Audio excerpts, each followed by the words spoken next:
കഴിഞ്ഞ LDF സർക്കാരിന്റെ കാലത്ത് കടുത്ത യോഗ്യതാ വിവാദങ്ങളിലും കേന്ദ്ര അന്വേഷണ ഏജൻസികളുടെ ചോദ്യം ചെയ്യലുകളിലും ഉൾപ്പെടുകയും രാഷ്ട്രീയ സ്വാധീനത്താൽ വഴിവിട്ട ആനുകൂല്യങ്ങൾ കൈപ്പറ്റുകയും ചെയ്ത ഡോക്ടർ എം അബ്ദുൽ റഹ്മാനെ CDIT ഡയറക്ടറായി നിയമിച്ച VT സതീശൻ സർക്കാരിന്റെ നടപടിക്കെതിരെ വൻ പ്രതിഷേധം. മുൻ ഇടത് സർക്കാരിൽ KT ജലീലിന്റെ അടുത്ത അനുയായിയായി പ്രവർത്തിച്ച വ്യക്തിക്ക് ഉന്നത പദവി നൽകിയ UDF സർക്കാരിന്റെ തീരുമാനം ദൗർഭാഗ്യകരവും അണികൾക്കിടയിൽ അമർഷമുണ്ടാക്കുന്നതുമാണെന്ന് സേവ് യൂണിവേഴ്സിറ്റി ക്യാമ്പയിൻ കമ്മിറ്റി കുറ്റപ്പെടുത്തി.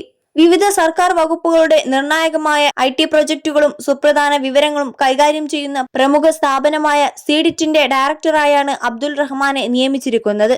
പ്രഗത്ഭരായ കമ്പ്യൂട്ടർ വിദഗ്ധരായ നിരവധി സീനിയർ യൂണിവേഴ്സിറ്റി പ്രൊഫസർമാരെ അട്ടിമറിച്ചാണ് കേരള സർവകലാശാലയിൽ നിന്നും സപ്ലിമെന്ററി പരീക്ഷയിലൂടെ MTech പാസ്സായ വ്യക്തിക്ക് മുൻഗണന നൽകിയതെന്ന ഗുരുതരമായ ആരോപണമാണ് ഉയരുന്നത്.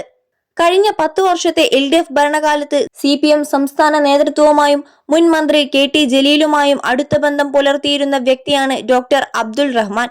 CAPT മാനേജിംഗ് ഡയറക്ടറായിരിക്കെ KT ജലീലിനെ സഹായിക്കാനായി നയതന്ത്ര ചാനൽ വഴിയെത്തിയ പാഴ്സലുകൾ ഔദ്യോഗിക വാഹനം ഉപയോഗിച്ച് കടത്തിയെന്ന ഗുരുതരമായ ആരോപണത്തിൽ NIA, ED തുടങ്ങിയ കേന്ദ്ര ഏജൻസികൾ ഇദ്ദേഹത്തെ മണിക്കൂറുകളോളം ചോദ്യം ചെയ്തിരുന്നു.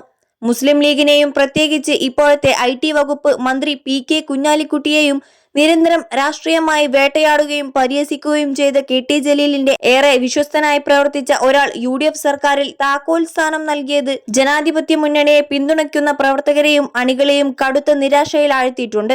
21 ലക്ഷത്തോളം സന്തുഷ്ടരായ ഉപഭോക്താക്കളും 2 ലക്ഷത്തോളം തിമിര ശസ്ത്രക്രിയകളും പൂർത്തിയാക്കിയ മലബാറിലെ ഏക കണ്ണാശുപത്രി Al Salama high hospital, hospital road, Perinthalmanna.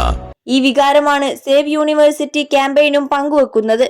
CAPTലെ സേവനങ്ങൾക്കുള്ള പ്രത്യുപകാരമെന്നോണം LDF സർക്കാർ എല്ലാ സീനിയോറിറ്റി മാനദണ്ഡങ്ങളും AICTE മാർഗരേഖകളും കാറ്റിൽ പറത്തി അദ്ദേഹത്തെ LBS സെന്റർ ഡയറക്ടറായി നിയമിക്കുകയായിരുന്നുവെന്ന് സേവ് യൂണിവേഴ്സിറ്റി ക്യാമ്പയിൻ ആരോപിക്കുന്നു.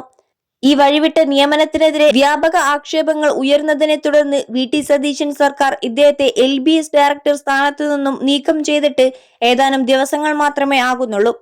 എന്നാൽ തൊട്ടുപിന്നാലെ CDIT പോലുള്ള മറ്റൊരു നിർണായക സ്ഥാപനത്തിന്റെ തലപ്പത്തേക്ക് ഇദ്ദേഹത്തെ പുനഃപ്രതിഷ്ഠിച്ചതിൽ വൻ ദുരൂഹതയുണ്ടെന്ന് ആരോപിക്കപ്പെടുന്നു.